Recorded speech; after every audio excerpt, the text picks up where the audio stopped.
F-35 বিশ্বের উন্নত stealth যুদ্ধবিমান, সর্বোচ্চ গতি ঘন্টায় 1200 মাইল বা প্রায় 1930 কিলোমিটার।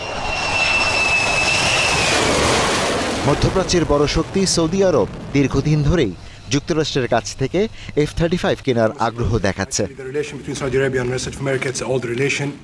যুক্তরাষ্ট্রের লকহিড মার্টিন কোম্পানি এটি তৈরি করে।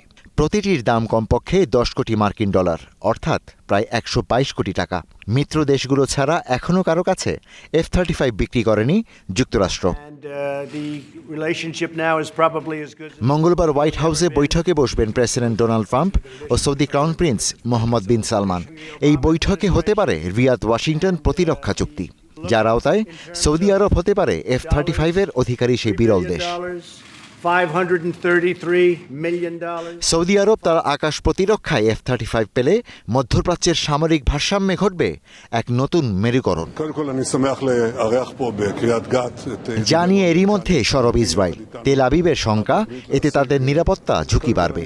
তাই রিয়াদ উন্নত অস্ত্র পেলে ইসরায়েলের স্বার্থ যাতে সুরক্ষিত থাকে, ওয়াশিংটনের কাছে সেই আবদার জানিয়েছে তেল আবিব।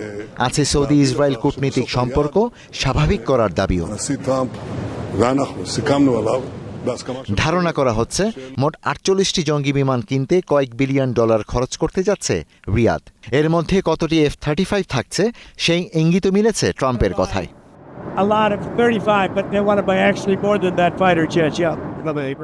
এর আগে তুরস্ক যুক্তরাষ্ট্রের F-35 কেনার আগ্রহ দেখায়। তখন এক কঠোর বিরোধিতা করেছিল ইসরায়েল। তবে সৌদির ক্ষেত্রে সেই বিরোধিতার রেশ খানিকটা কম।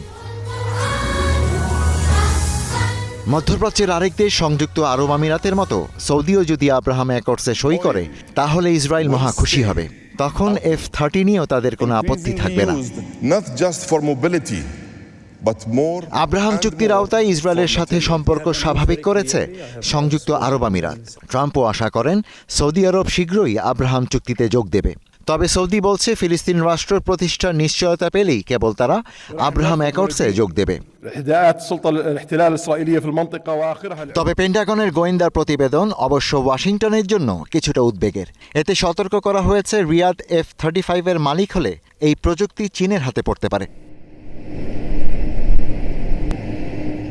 সফরসূচি অনুযায়ী আগামী বুধবার ওয়াশিংটনের কেনেডি সেন্টারে ইউএস সৌদি বিজনেস কাউন্সিলের একটি বৈঠকে যোগ দেবেন সৌদি প্রিন্স মোহাম্মদ বিন সালমান। সেখানে যুক্তরাষ্ট্রের বড় প্রতিষ্ঠানগুলোর প্রধান নির্বাহীদের সঙ্গে তার সাক্ষাতের কথা রয়েছে। 2018 সালে ইস্তানবুলের সৌদি দূতাবাসে সাংবাদিক জামাল কাশোগিকে হত্যার পর সৌদি যুবরাজ সালমানের এটাই প্রথম যুক্তরাষ্ট্র সফর। Ishtiaq Hossain, star news.